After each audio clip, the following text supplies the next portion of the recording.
having to stand at the back. Hopefully you can still hear me and you can still see the screen. We were having some technical issues, but hopefully it's big enough for you to see. Good job for the guys that got chairs. Very lucky. It's really awesome to be here.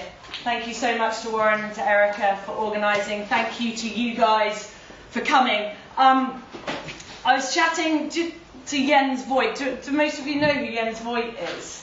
He's an Uber cyclist, amazing guy. He's done about 25 Tour de France's in a row, but he's amazing. And I was at an event with him a few weeks ago, and I was giving a presentation. He'd given a presentation, an amazing presentation the night before, and it was awesome, and I was a bit worried about my presentation. And he said, "Don't worry, Chrissie, to make a good to deliver a good presentation, you have to have a story about being chased by a tiger." I said, "Yeah, I've never been chased by a tiger." "You must have swum with a shark." And I said, "No, I haven't swum with a shark." So he said, "So just tell us about that time that you did Escape from Alcatraz triathlon." And I said, "I've never done that either." So if you came here wanting to hear a story about a tiger, a shark, or Escape from Alcatraz triathlon, you will be disappointed. If you came here looking for energy gels and syringes and water and a little bit of me, then you are in luck. Can we? Oh God, we're going to have technical issues now. How am I going to do this? Right. Yeah, it's not. Oh, right, we'll have to use this, and we'll have to cut the top off. There we go. This is what I want to talk about. No, it's not to go with the syringe, and it's not that type of presentation. It's a silver bullet. So what I wanted to talk about today was how to become a champion, and I'm often asked for my silver bullet solutions to success. So hence the silver bullet, and hopefully when you go away from the presentation you'll have some ideas about what it takes to become a champion and be able to internalize those into your lives, into your training, into your everyday lives outside of triathlon. How many triathletes do we have in here? Awesome, and those that haven't put their hands up will be, hopefully, hopefully by the end. So I just rewinding a little bit. I grew up in Norfolk, as many people know. It's very flat. It's quite boring. We do the high six there, and I grew up wanting to be a combine harvester driver. That was my dream, that was my aspiration. You don't have very high aspirations when you come from Norfolk. I was always really, really driven, self-motivated, some would say obsessive compulsive. And I channeled all of that into my academic studies. So all I wanted to do when I was younger is do well at school. And sport was something that I did very much for fun. So I did a little bit of running, I played netball for the school team, but it was as much for the social side as anything else. I never reached any kind of physical prowess. I wasn't even competing at county level for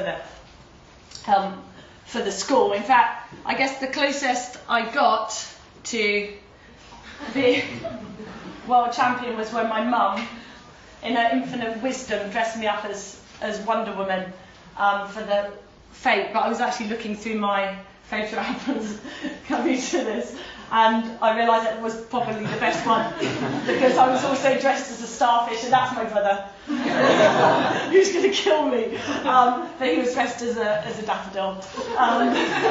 But yeah, that was the closest I got to being world champion. And I carried my philosophy of working hard and doing sport for fun through to university. So I went to University of Birmingham when I was 18, but I was just obsessed with trying to get the highest grades possible. And I joined the swimming team at Birmingham. I hardly trained at all. I drank for them really, really, very, very successfully, but wasn't well known at all for my swimming prowess. And when I left university, I decided I wanted to go travelling. But before I went travelling, I was making a decision about what career I wanted. And I decided I wanted to go into law. So I signed a training contract for a law firm in London was then called Lovell White Durham, and they foolishly said, yes, it's fine, you can go travelling. And I was travelling through Africa, and I started to question, I guess, the wisdom of going into law. I started to question the rationale for me choosing that career path. And I realised I was doing it because I thought I ought to do it.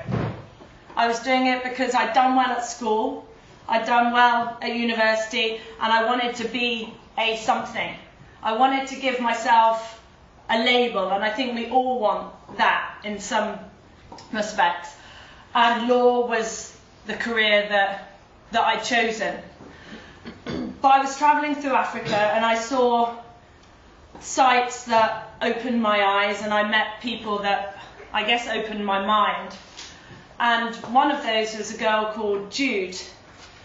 And I was talking to her about the wisdom of me going into law, and she said something really simple to me. And she said, Chrissie, look deep inside yourself and work out what your passion really is. And it sounds so simple, but most people don't do it. Most people don't know what makes them really happy. Most people don't know what they're passionate about. And I was the same because I'd never really thought about it. I'd gone to school, I'd done my A-levels, I'd gone to university, and I decided to be a lawyer because that's what I thought I ought to do. Was I passionate about it? No. But I wanted that label. And I realised what I was truly passionate about was international development. Ever since I was young and dressed as a starfish, I was absolutely passionate about the world around me, passionate about affecting change. I drove my parents mad organising Blue Peter, bringing buy sales and charity events and litter collections. And so instead of going back to start my career in law, I carried on travelling for another year. 2 years later, I embarked on my MA in Development Economics up in Manchester. And that's when I started running. I'd done no sport at all while I was travelling for two years. And at Manchester, I decided I'd gotten kind of puffy, and the best way to lose some of the puff that I'd mainly gained in Australia eating pies was to start running. And I knew nothing about running. I'd done it as a kid when you just go out and you run, in the rawest sense of the word, and I think that's how we should retain it. But I knew nothing about running, other than I went really red when I ran, and I got really embarrassed, so I went redder. So I used to run in the mornings. And so I started off 20 minutes, 30 minutes, 40 minutes, obsessive compulsive person. This soon increased, but I was running in my baggy t-shirts, my old kind of second-hand trainers. It wasn't training, it was simply running. There was no structure to it. And I was chatting to my friend Amy, and the year before, so we're in 2000, I was chatting to her, and that year she'd run the London Marathon, and Amy had grown up with a heart defect. And I looked at her, and I looked at me, and I had 2 legs and 2 arms and a fully functional heart, and I thought, what's stopping me? And I'm sure that's why many of us get into triathlon, because we look around us and we think, they can do it, I can do it. And it was the same for me, but with respect to the London Marathon. So the next day, I got a charity place in the London Marathon. I trained really, really hard for it, but with no knowledge of actual training. And in 2002, I ran it, and I was absolutely amazed by how much I loved it. And I was flabbergasted by the time that I managed to do for someone that didn't know a lot about running. And that was my first foray into endurance sports. It was my first foray into what was to become my first proper career, because I moved down to London and I got my dream job working as a policy advisor on international development to the government. So during 2002, 2003, I was running a lot more, training a lot more with the legendary Frank Horwell, the late Frank Horwell, unfortunately, absolutely phenomenal man, and I was training with him and his squad at Battersea track and juggling that with full-time work. And then in 2003-ish, I met someone else like Jude that would change the direction of my life. And you probably met a person like this, and they say something very, very profound to you that you'd always remember, and it was, Chrissie, you should do a triathlon. And my reaction is probably the same reaction as many of you is, either I can't swim, I can't ride a bike, or I'm crap at running, or my knees give out. Mine was, I've never ridden a road bike before. I really haven't ridden a road bike. And he said, don't worry, this guy calls, don't worry, Chrissie, we will lend you a road bike. So he lent me a road bike, and I bought my first road bike, which is a third-hand bike, which I still have. It's a Peugeot, and it's yellow and black, and it's awesome. And I've resurrected it, and I'm riding around it in Bristol, hoping it won't get stolen. But that was my first road bike. I had no clue about brakes and gears and staying upright, and I'm still not very good at that. And I'm not even doing the cheer gel thing. But in 2004, I entered a couple of races, a couple of sprints. So I did the Eton Super Sprint, that I'm sure some of you have done. I did a couple of Olympic distances, the Big Cow, Milton Keynes race, I don't even know if that's still on, and the Bedford Olympic Triathlon, where I was swimming in duck poo, but it was fabulous. I didn't do amazingly well. I think I came 4th and 3rd in maybe a couple. But I absolutely loved it. No, but this is my age group, right? I wasn't setting the world on fire in duck poo. But I loved it. I absolutely loved it. But at that time, I also decided I needed a career transition, or break, as it were. So I decided to take a sabbatical from my job, working for the government, and I took myself off to live and work in Nepal, where I was managing water and sanitation projects. At that time, the civil war was at its height, so I was in the west of Nepal. I was living in Kathmandu, but managing projects in the west of Nepal. It was absolutely mind-blowing, and I learned so much from being there, and my heart still bleeds to think about what the country is still going through after the earthquake. But when I wasn't working, I was cycling. Even though I'd been bitten by the triathlon bug, I kept getting bitten by dogs, and so I didn't run that much in Nepal. And swimming is just a total no-no unless you have a death wish. So biking was my activity of choice. So I bought a bike. I called it Prem, which is Nepali for boyfriend, and we spent loads of time together. Mornings before work, weekends, and this was our holiday where we cycled from Lhasa, capital of Tibet, 1,400 over the Himalayas, back to Kathmandu via Everest Base Camp. So this is just us cycling the last bit to Everest Base Camp. And it was amazing, absolutely phenomenal. It wasn't sport, it was just kind of activity at its rawest. It wasn't training, but it was one of the toughest things I've ever done, cycling through sandstorms and snowstorms at 15,000, 16,000 foot. And that was the making of me, and I truly believe that we as people and me as an athlete have been shaped by so many things that have sod all, excuse my language, to do with the training that we're doing right here, right now. And people ask me, how did you become a champion? And I say it's things like this. Things like this that not a lot of people have been fortunate enough to do, that have shaped me into the athlete that I've become. So I came back to the UK in 2006 and started my job again and thought, right, I'm going to give triathlon a really, really good go. So I entered a very famous race, the Redditch Super Sprint.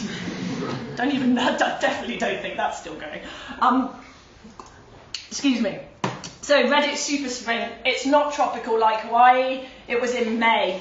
I had no kit, so I had to borrow absolutely everything, even the race kit. And so I borrowed a wetsuit. And what you always learn as an athlete, as a triathlete, don't wear anything new on race day. Well, I tried it on the day before, so I thought, I am fine. This awesome borrowed wetsuit.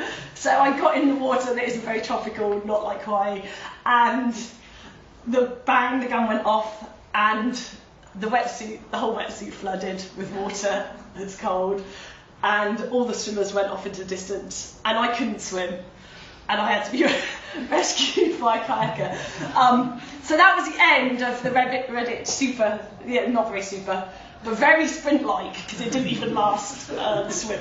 And in fact, that was the first race my parents ever came to watch. And they never came to watch another race until I'd won the World Championships once and proven to them that triathlon was worth watching. But the next race went well, and it was the Shropshire Triathlon, awesome race actually, it's still going, which was a qualification for the World Age Group Championships, which were due to be held in Switzerland. And I qualified for those championships, and I got a coach. I trained intensely, about 20-25 hours a week. You can ask Warren about what that training's like, because he decided in his infinite wisdom that he was going to do a little trial of my training back in 2006, and coupled with that, a full-time... Bear in mind, that was training on top of a full-time job. It struck me that this was a superhuman achievement. I thought, well, I can't do the pace, what about the hours? And that was in March, and I am still bearing the scars. The washing is just brutal. But anyway, I trained hard, I got a coach. Never in a million years did I think I would go to that race and win my age group. Never. Let alone win overall, but that's exactly what happened. And I was just so proud to go to that race and wear the GB vest. It was such a novel, unique, amazing, life-affirming experience for me. And to win that race was the absolute icing on the cake. And it changed my life. I've got lots of points in my life that have been really, really significant, but this is one. And at that point I was 29, and I had a huge decision to make. We all have these forks in the road where we're trying to decide what to do. And at that point I had such a decision, and it was whether or not to become a pro athlete. And many would think it's an easy decision to make. It is not an easy decision to make. I was living in London, I had all my friends around me, I had a job that I loved, I had, financial security, and I was going to give this up for a sport that I knew nothing about, for a lifestyle I didn't even know whether I'd like, and a sport that I didn't know whether I'd even be able to scratch a living from. And I was so scared. I was so scared. I was frightened of what people would think. I was frightened of not being successful. I was scared of the unknown. But I think we're all like that at different points in our lives. And I know that I never, ever want to look back and think, what if? Ever. I never, ever want to be left wondering what might have been. And so age 30, in 2007, I became a professional athlete, triathlete, but only ever with the intention of doing short course Olympic distance racing, because Ironman was for really stupid, crazy people and not me. I couldn't conceive, having run one marathon in my life, I could not conceive of cycling 112 and swimming 2.4 miles before that. I couldn't imagine it. It was for stupid, crazy people, and I wanted to focus on short course racing. Until my coach threw me into Outdoors triathlon. If there's a bucket list race and you haven't done it, add that to your bucket list, because it's absolutely phenomenal. It's so great. It's masochistic. If you like hills, it's amazing. If you don't like them, get to like them, because this race is awesome. Anyway, so I did that race and loved it. And at the end, my coach said, Chrissie, do you want to do an Ironman? And I said, am I ready? And he said, yes. And within 6 weeks, with my road bike, not a time trial bike that we usually have for Ironman, I had a road bike with my regular wheels, not race wheels. I had my regular helmet, and I always wore my regular helmet, not an aero helmet. I lined up on the start line of Ironman Korea, which was hotter than Redditch. 90% humidity, non-wetsuit, very good. 90% humidity, 90 degrees, and I loved that race. And much to my surprise, I managed to win it. I never knew what to expect, and I never envisaged winning that race. And that gave me the qualification for the World Championships. Unfortunately, they were in 6 weeks in Hawaii, and I got a time trial bike in the interim and set about learning how to ride it, how to change gear. And I flew to Hawaii wanting to try and get into the top 10. That was my definition of success. And never in a million years did I expect that to happen. Never. And that moment, another one, changed my life forever. And not just because I'd become world champion, which was amazing in itself, because I knew at that point that I had the platform that I'd always wanted when I was dressed as a starfish to affect change. And I remember vowing as I crossed the finish line that I wanted to use that opportunity to make a difference and to use the position that I had to full effect. Just looking back at some of the other special races in my career, I just wanted to flag up one more, and then I'll talk about the last one in more detail a bit later. One of the races that's very, very dear to me is Challenge Roth, another bucket list race. It's the oldest Ironman in existence. You have millions of people that come out and watch. This is just one of the climbs on the bike, but it's absolutely phenomenal. Such a phenomenal race, and I'm really proud to have broken my world record at Challenge Roth. It's a fantastic course and one that's really, really special to me. I'll talk about my final race in Kona in just a little while. But just moving on, I just wanted to talk a bit about what I'm doing now, because many of you know that I retired in 2012.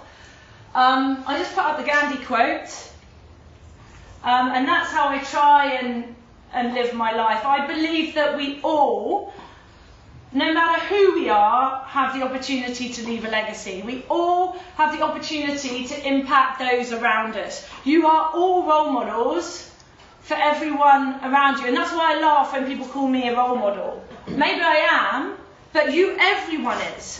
Everyone can inspire their friends and their family to do more, and we can all make a difference. So some of the things I'm involved with at the moment, I don't know if any of you are park runners. I work full time for an organisation called Park Run. I set up Junior Park Run. Park Run organises free 5k runs all over the country, in fact all over the world. We've got about 350 free 5k runs that take place at 9 o'clock on a Saturday. And I set up Junior Park Run, which are 2k runs for 4 to 14-year-olds that take place on a Sunday.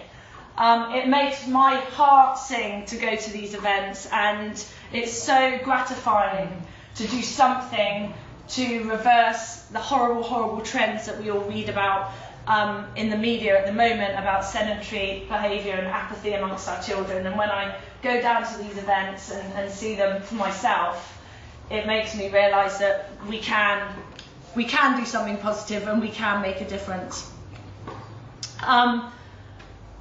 Absolutely passionate about women in sport and trying to drive change with regards to that agenda, especially in the political sphere. A couple of years ago now, myself and some other professional cyclists, Emma Pooley, who you hopefully have heard of, launched a petition to try and get a women's race at the Tour de France, and we got about 97,000 signatures, and out of that came La Course by the Tour de France, which is a one-day race, which is now held on the final day of the Tour on the Champs-Élysées. The inaugural race was last year. They had the second edition this year, but I'll continue to kind of champion these causes and the causes that I'm truly, truly passionate about. Another amazing challenge for me is on a slightly different tangent, and you might have noticed slightly larger than I probably was when I'm racing, but I am 24 weeks pregnant, so you heard it here first because I haven't really told that many people, but that's a new challenge for me.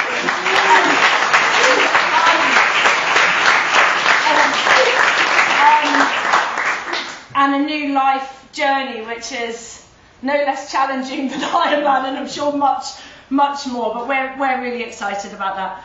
So, moving on, I just thought I'd give some about what it takes to become a champion. And this is the first one. In my mind, you don't become a champion. A champion isn't like a title that you hold, it's the way that you act. So each and every one of us has the capacity to be a champion in the context of our own lives, if that makes sense. And I think there are various strategies, various behaviours, various characteristics we can adopt that make us more likely to have success, be a champion in our own lives. The first one, tongue-in-cheek, but very, very important. You have to read the right material. Not this. Oh,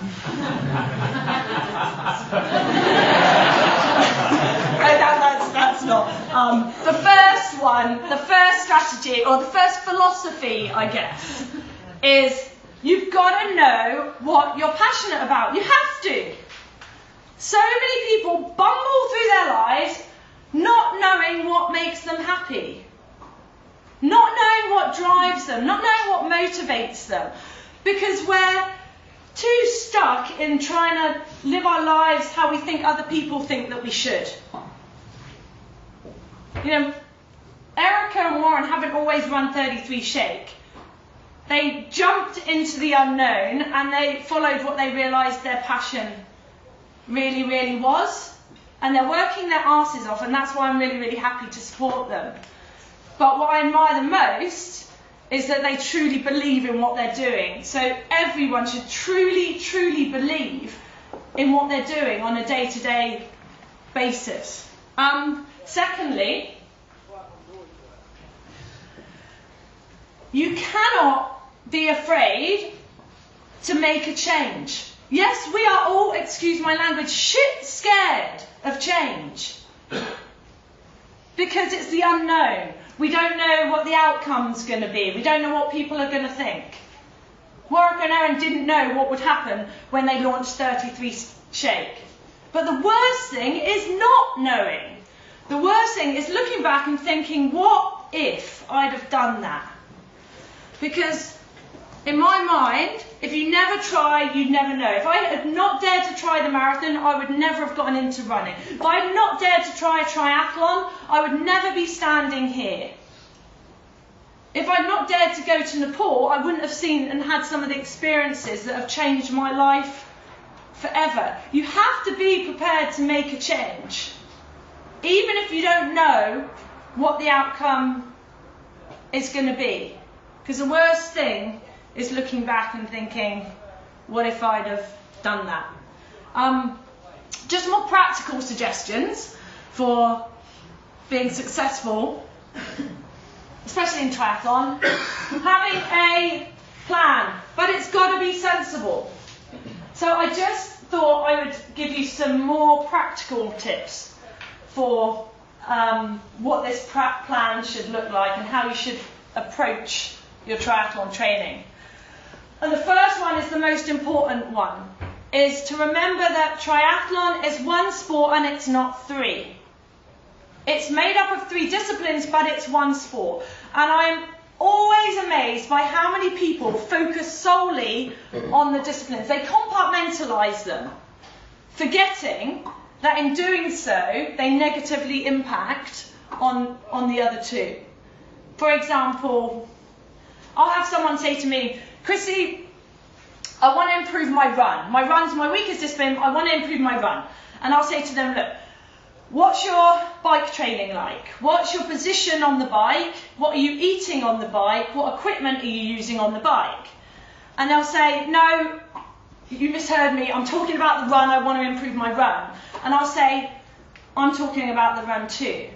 I was a fast runner, not only because of the run training I did, but because of what I did on the bike in the race. The position on the bike, I was set up not as a time trialist, because that would close your hips off and you would be walking like a tin man on the run, if you can walk or run at all. You've got to open your hips out, so you need a comfortable position, not on a really, really aggressive position. Do you want your arms together so you close off your chest? Or do you want them open so that when you run, you're used to putting your shoulders back?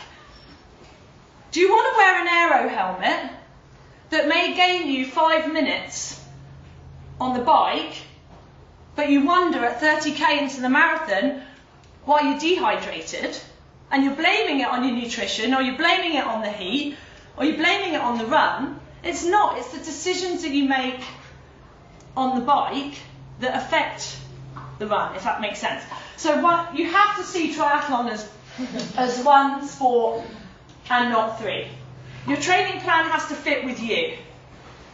So many people are trying to match what their friends are doing and forgetting that you need to fit the training plan around you, your goals, and your lifestyle.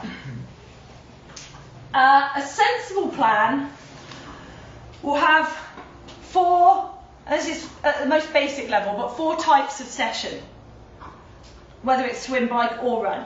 So the first one is easy stuff. So steady stuff, easy pace, you can talk. The next one is your strength work. So in the pool you'll see people using paddles, you might see them have pull buoy and a band around their ankles as well, so they're doing strength work. On the run and the bike, that's hill repeats, sometimes over gearing. So you're working on your strength. The 4th type of session is race pace. Race pace work. So you're working on your race pace. That's how you ingrain your race pace into every fibre of your being. That's how I know, without a computer, without a watch, how fast I'm biking or how fast I'm running. I know because I've trained myself to understand and to internalise that race pace. And then the last one is the one that hurts like hell and we all avoid it, are the interval sessions. They're the ones that are faster than race pace, but as the name suggests, you get a rest interval in between. So you need to incorporate elements of all of those pieced together throughout the plan. It does depend on what stage you're at. If you're an absolute novice, you'll focus more on the first 2. If you're a more advanced athlete, you'll definitely start to incorporate the speed work. Sorry, but you will not get faster unless you do the speed work. You won't. You have to know how to hurt. You have to put yourself out of your comfort zone and do the hard sessions that really make you suffer if you want to get faster. It's not gratuitous masochism. You can't do it all the time, but you have to learn.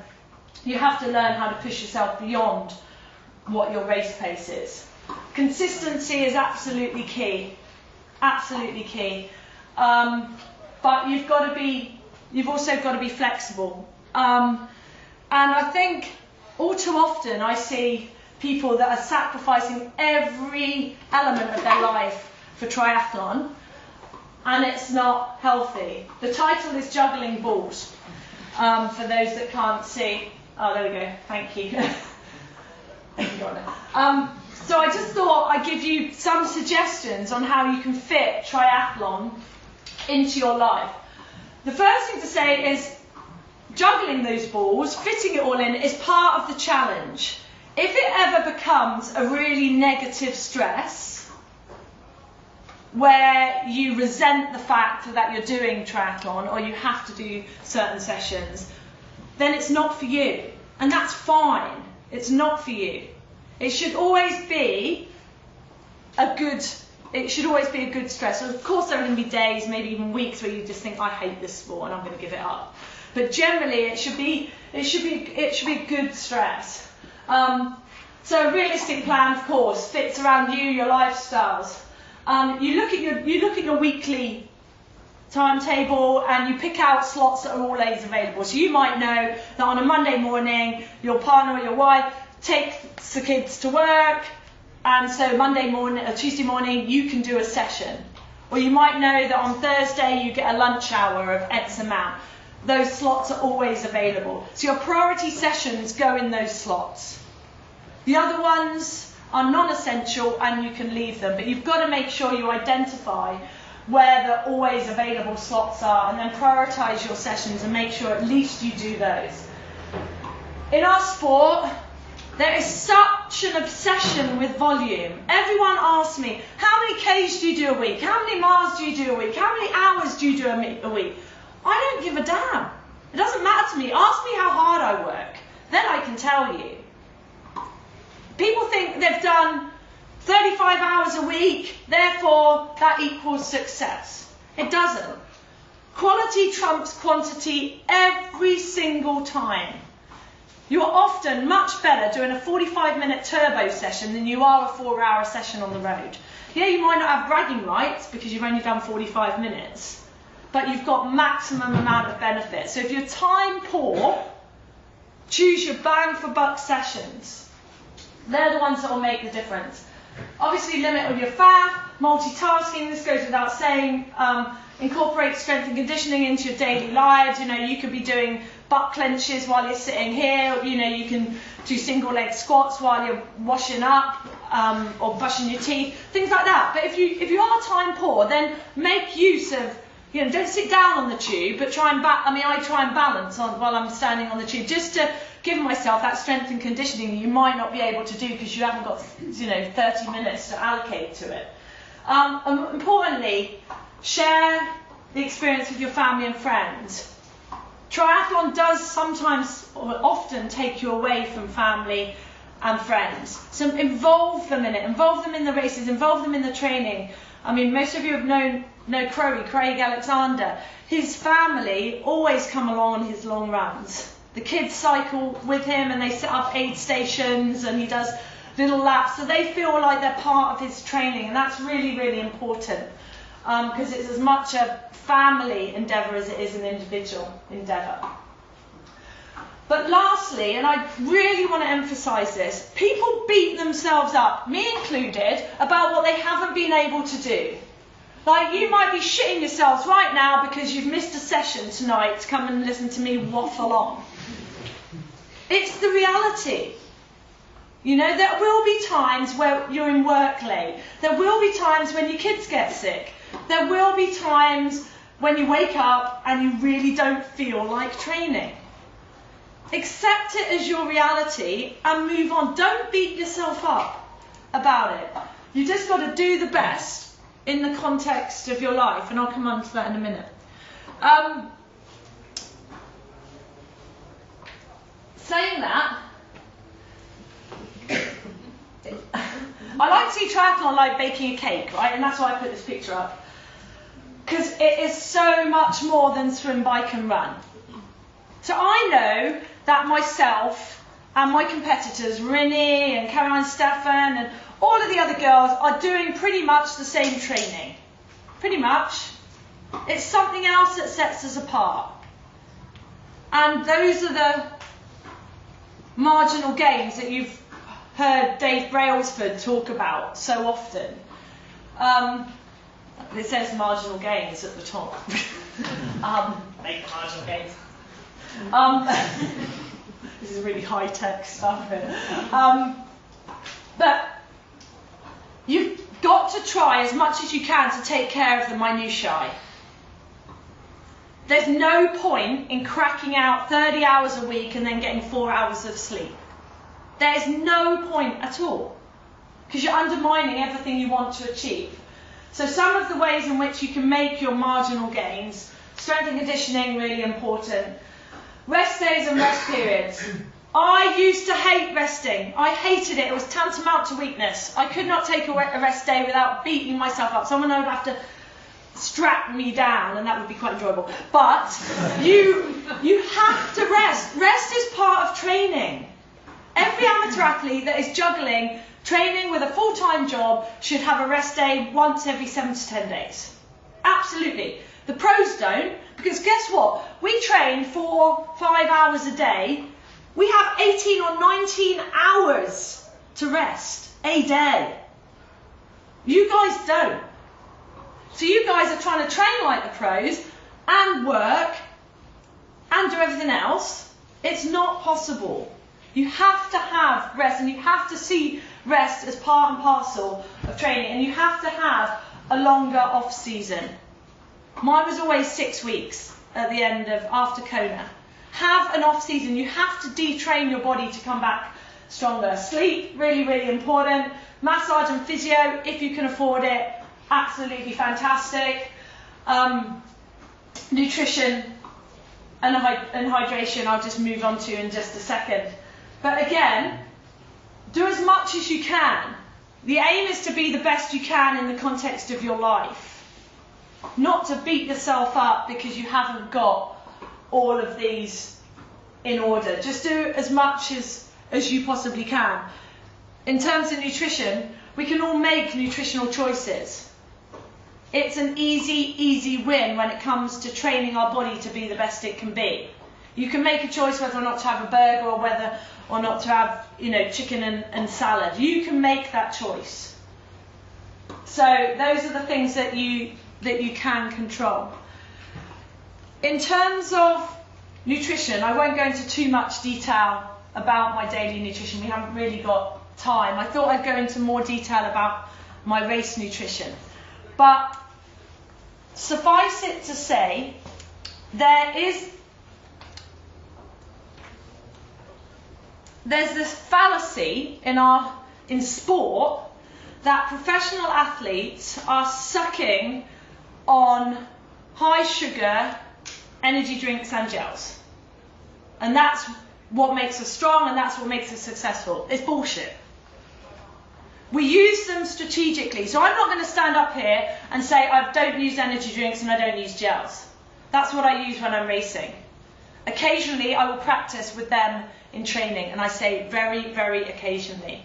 The majority of the time I eat wholesome, natural food.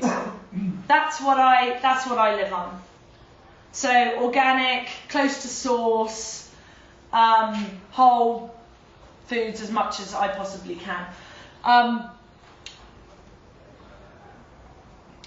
My race nutrition started way before the race. In fact, it's my daily diet is my race nutrition. In the days before the race, I started to cut out fibre and spicy food. The morning of the race, I have cream of rice, which I bought in America, but fortunately you can buy it here in the baby food department. It's just basically finely granulated rice, and you just add water. And I used to add peanut butter for protein, honey for a bit of sugar, a bit of sweetness, half a banana. Don't have the coffee if you're not used to coffee. It will come back to bite you when you don't want it to bite you on the run. So just bear that in mind. And I didn't have anything before I got on the bike, and then this is what I had. So I trained my body to have about 1 gram of carbs per kilo of body weight per hour. I say trained, and that's really, really important. You train your body to need certain things. So if you train every day with gels and energy drink, that's what you'll need. That's what you'll need. But you can train your body to need less. You can train your body to need less fluids. You can train your body to need less fuel. And I did that very effectively. I naturally have quite a low metabolic rate, so I can survive on not that much. But when I raced, I had 1 gram of carbs per kilo of body weight per hour. So I raced at about 60 kilos, so about 60 grams of carbs an hour. So if all of you go out on your 5-hour ride and you've got about a friggin' shopping trolley in your back pocket, and then that's gone after 2 hours, so guess what, we're going to stop for a cake stop.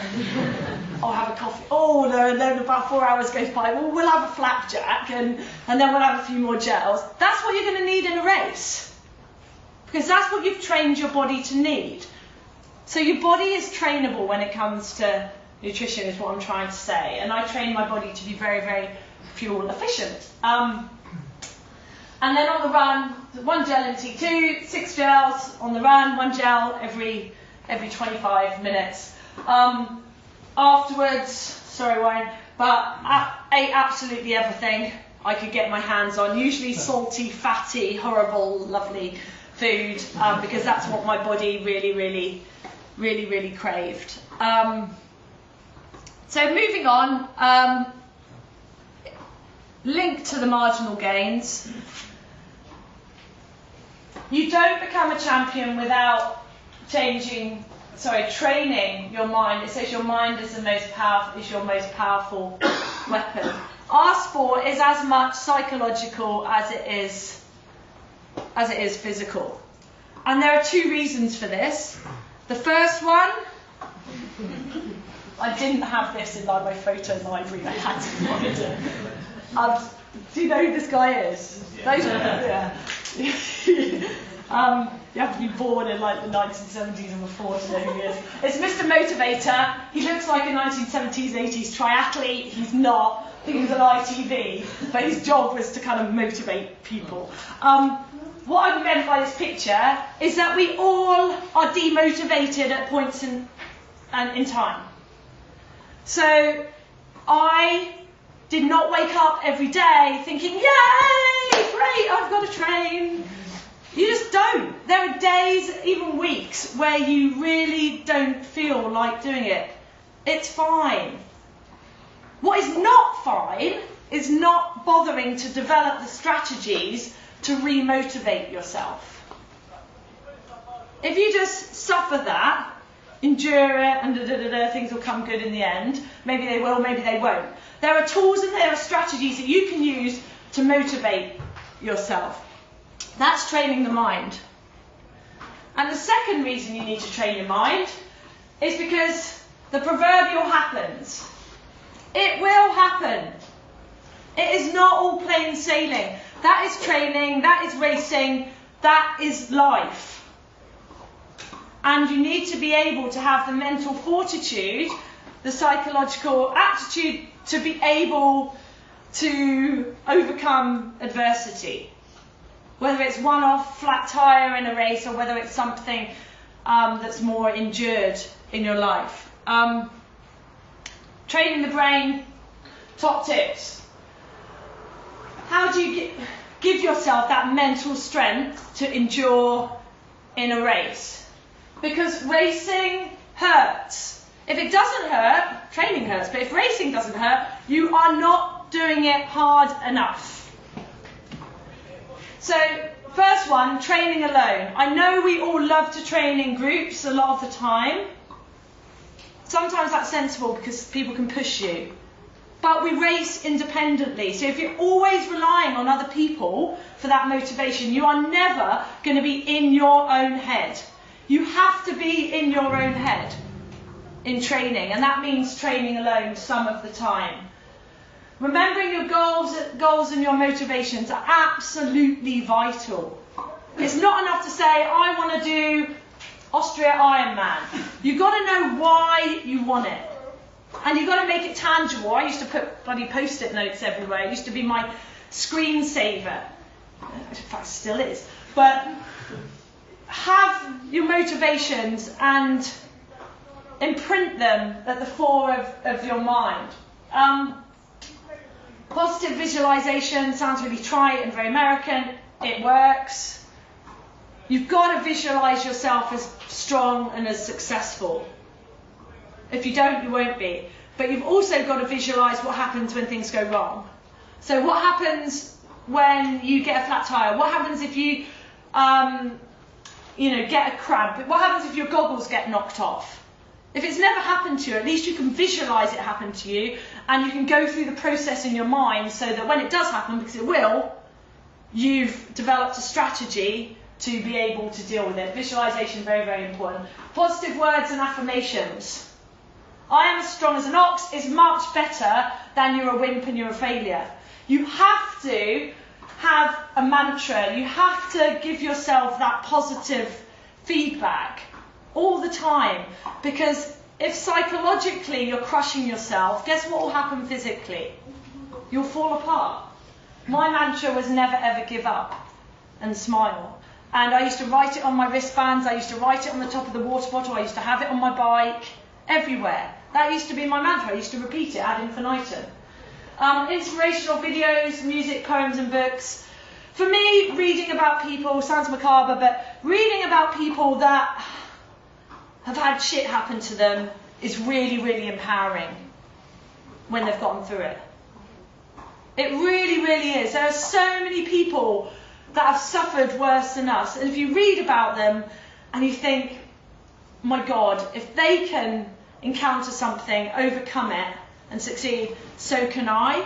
And so before races especially, I used to read a lot of kind of books. So Steve Redgrave's book Inspired is absolutely fantastic. I used to watch YouTube videos, poems.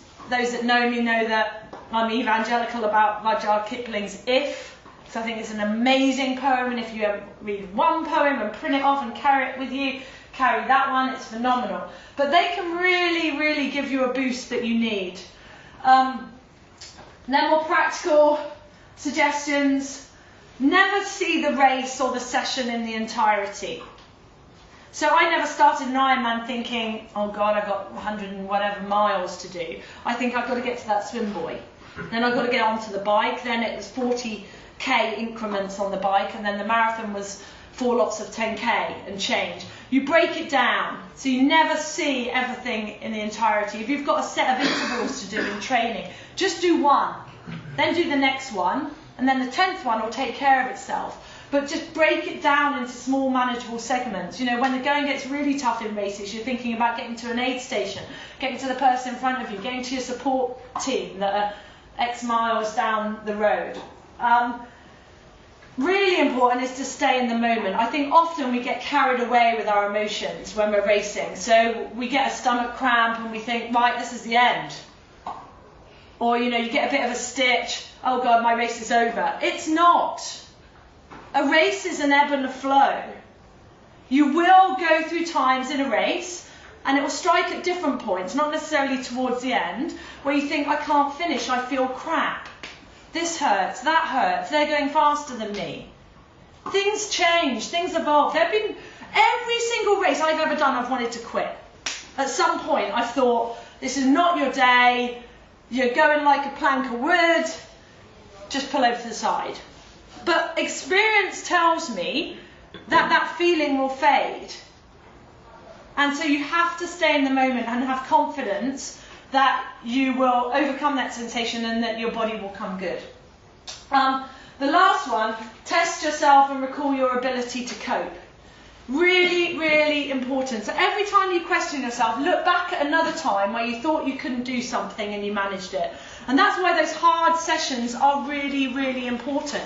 Because you look back, especially when you're racing, you look back and you think, actually, I did that session, I didn't think I could do it, but I did. Or I thought I was going to pull out of that race and I carried on and I finished. I can do it again. And that should give you peace of mind and confidence. And finally, before you all die of fatigue and cramp at the back, I just thought I'd give you an example of a time where I believe that I used as much psychological strength as physical strength to achieve success. It was my last race at Kona that I said I briefly wanted to touch on. Many of you know, 2 weeks before, I had a little altercation with the tarmac. It kind of left marks. But I had third-degree burns all over my body, and I pulled my pectoral muscle and just had really severe bruising. And a lot of those 2 weeks I was in and out of hospital, getting all the wounds scrubbed out. And I remember Dave Scott, my coach, and my now husband Tom, I tried to get in the pool and I managed a length and I couldn't even swim back, and they had to get me and like carry me like a baby out of the pool and back into the car in my swimsuit. My body was in a pretty dire state, and psychologically I was riddled with self-doubt. Fortunately, in the kind of 3 or 4 days before, my body started to come round, but I was still relatively compromised. And I went into that race, I'd re-evaluated my goals, and all I wanted to do was finish. I wanted to give it everything, number one, and I wanted to finish. And never in a million years would I have expected to win. I wouldn't. Maybe I didn't dare let myself imagine it, but I didn't. And that race was as much a test of psychological strength as it was physical strength. And that's why it's the race I'm most proud of. It's not my fastest race by any means, but the number on the clock, and I wish everyone would learn that, is irrelevant. It's not a measure of how hard you've worked. The number on the clock is not a measure of how hard you have worked and how successful you are. The feeling of success comes from within, and it comes from knowing that you've given something absolutely everything, and that's why that race was perfect. And not because it was perfect. It wasn't perfect because so many things happened. So many things went wrong before and during, but it was perfect because I overcome imperfections perfectly, if that makes sense. And we're all out there and we're all expecting our races to go perfectly. We don't want anything to go wrong. That ain't going to happen. We do triathlon, they're 2 hours long, they're 3 hours long, they're 9, 17 hours long. Things are going to happen. Your perfect race is when you deal with things, deal with imperfections perfectly. And that race was the battle I'd always craved within myself. The battle I craved with all my competitors, and when I crossed that finish line I was absolutely annihilated, and I knew then that I'd answered every single question I'd ever asked of myself, and that's why I retired. Because I knew that that was the challenge that I'd sought, and at that point the challenge dissipated. And I totally get that Ironman, triathlon, endurance sports are the biggest challenge for each and every one of us at different stages in our lives. But for me, at that point, I'd achieved the biggest challenge that I'd set myself, and I knew then that the time was right to move on, however scary that change may be. So just to finish off, the last philosophy, the last, I guess, secret to success. And this is in my photo library. This is a little guy called JJ or Joshua, and I met him, God, way back now. And the first thing that JJ said to me when we met was, "Chrissie, do you want to race?" And it made me think, because JJ didn't care that I was world champion, and he didn't care that he was 3, and he didn't care that he didn't have any legs. His legs are amputated here. To JJ, and I think with many kids, those that have kids, there aren't any limits to what they can achieve. And winning that race in Kona really empowered me, because it made me realise that I'd still put limits on myself. That I thought, oh, you can't win this. I don't know if you can do that. Oh, you're never going to be able to achieve this. And yet I had done. And I'd surpassed my own expectations. And so I think the biggest silver bullet of all is that we should all try and remember that our limits are not where we think we are. not where we think they are, because they're not. You're only constrained by what you think you can't do, and it bears no resemblance to reality in terms of what you actually can do. Thank you.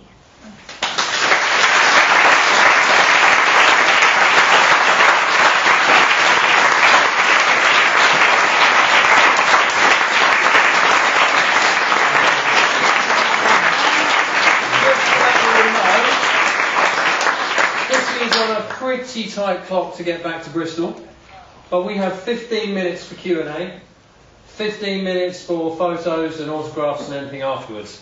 That's going to start now. Is that good with you, Chrissie? That's good with me. If we think that signing is going to take longer than 15 minutes, because everyone's going to stay, then I suggest we start that straight away. If a lot of people are going to leave and not want signatures and things, which is absolutely fine, I won't take offence, you won't be invited again. Then by all means feel free to ask me questions. It's just I'm just really conscious I don't want to get halfway through the signing and be like, I've got to go and get my train. So we do love a long answer. Why don't we limit it? We'll start on 3 questions. Okay, let's start on 3 questions. Question number 1, anything from the floor, hands up. How do you value a coach? My coach. How did I find him? A coach, having a coach. Value him. How do you value any athlete having a coach? For me, it was my coach. My coaches have been integral parts of my team. Absolutely. It depends on your personality. I needed someone to rein me in, and that was the value of the coach as much as their expertise. Someone to control me, someone to stop me doing too much, someone to tell me to rest when I wasn't able to myself. And the second benefit for me had nothing to do with the physical training, it was the psychological training, especially my first triathlon coach, or my first professional triathlon coach, Brett Sutton. He changed my mind in so many ways and made me into a warrior that I wasn't previously. Yes, he enabled me to enhance my talent, my physical talents, but he totally changed me psychologically. Basically, when I went to him, he said, look, you'll be a success physically, but only if I chop your head off. And that's what he proceeded to do. Chop the head off that I had, put a new head on, so that I could think calmly under pressure, so that I wasn't overly analytical, so that I didn't question everything, because that's what I was like. And so I think the benefit for me personally was as much psychological as it is physical. Not all coaches are made equal. And unfortunately for us, it's a bit of a minefield, because you can pay 300 quid, go on a level 1 coaching course, and call yourself a coach and charge, £100, £200 a month. So if you are going to get a coach, make sure that it's the right coach for you with the right level of experience. And that's really, really important. Otherwise, you may be better off, working through, programs or asking friends than working with a coach that doesn't understand you and your life. But for me, very valuable. Next one, down the back there in the blue shirt. Yeah, I've been thinking about doing an Ironman next year. My problem is I weigh 55 kilograms, I've got very little body fat. I haven't got big muscles. Do you think that would sort of hold me back? The fact that there's so little to me, sort of covering such a huge distance. One word answer, no, but I'll elaborate. If you go to an Ironman race, I don't know if you've ever been to one, I've done a lot. you'll see all types of people. You'll see all shapes, all sizes. You'll see people, men from your weight up to, people that are 20 stone, and everything in between. And you'll look at them and you'll think, how on earth have they just got round this course? And I'm sure everyone that's done these races can concur. There's not one body type that is suitable for triathlon. If you look at all the professional men and women, we're all built very, very differently. Craig Alexander is probably 75 kilos. My husband is a pro athlete. He raced at 85 kilograms. Very, very different. you have to use your body shape, your physiology to your advantage. So you might struggle in the swim, especially in a cold swim. You might struggle with buoyancy, but you're going to be one hell of a runner because you're not dragging a lot of body weight around. What you will have to be mindful of is obviously nutrition and making sure that you're fueling your body correctly. But I think it's about the engine that's inside, and it's about making yourself as holistically healthy as you can be. But there's absolutely no reason why you can't do an Ironman. You might want to do it in a slightly warmer climate than here, and that's all joking aside, because I was a lot leaner when I was racing. I suffered in the cold. I was fortunate that a lot of the important races were in warmer climates, because if a race was in cold conditions, I would suffer like a dog. So you might want to bear that in mind. Although financially it's obviously difficult, but if you can fly to Europe, then it's definitely worth doing an Ironman over there. But no, good luck. You can do it. Who's got another one? Anyone else? Go for it. A bit more broad than what you've already discussed. I heard your views on Lance Armstrong getting into triathlon, which I completely agree with. I'm interested in your views on that crisis in athletics at the moment and how triathlon avoids it. Yeah, very difficult to discuss that in such a short space of time. It's a really important topic. I think all the governing bodies need to up their game. Unfortunately, the only weapon we have at the moment is testing, and it lags far behind. Unfortunately for the clean athletes, all we have is testing to prove that we're clean. So, I've been the subject of accusations. All I can say is, come and test me. And then people say, well, the tests are pointless, you can avoid the test, you can circumvent the test. What else can we do?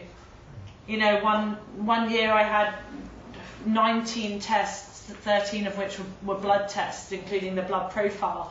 And still people question you. So the testing needs to keep pace with the dopers and the scientists behind them. Unfortunately, I think that means giving more lenient sentences to those that have been found guilty but are willing to disclose some of their strategies. You have to take something, give something to get something, and we need to better understand who's providing this, who are the doctors that are providing them, how do they manage to circumvent the test, because without knowing that, it's impossible to develop strategies to address it. But I'm worried about the state of athletics. I think this is just the tip of the iceberg. I think fortunately in professional triathlon it's a lot cleaner than people might imagine. I think in the age group ranks I wouldn't be so sure that it's clean, unfortunately. But I do think in the professional ranks I'm competing against a majority of people that are clean athletes. But ultimately this costs money, and if governments are not willing to invest, if companies, if sponsors are not willing to invest, then we're never ever going to be able to address the problem, because WADA's budget is minuscule. UK sports budget to address doping is minuscule, and unfortunately it's going to require a lot of investment at a time where that money is not available. And lastly, I'd like to see sponsors taking a much more of a hard line against those that have doped. Yes, they can come back. Whether or not we agree with that is another matter. I think it should be a lifetime ban for very, for serious offences. But people at the moment, as stands, people can come back, and the least we can do is ensure that they don't necessarily get the commercial support that could be given to other cleaner athletes. But that's a commercial decision on behalf of the sponsors, but I hope that they start to make those start to make those decisions. But if anything positive can come out of it, it's the fact that it's shining a spotlight on this, and that's the only way change will happen. It's the only way change happens in cycling. Change did happen in cycling, although it's not clean. I'm convinced that it's cleaner than it was. Thank God Usain Bolt won. Yes. Even if he did get run over by a camera. Now, unless anyone else has got any burning questions, or you can even say them for Chrissie directly, it's probably time to get the best selfie you're going to get this year. You've got to come up, you've got your books, one signing, t-shirts, one signing, get your photo. She's right here, she's going to run very shortly, but for now she's all yours. I was just thinking, do you want to do a background?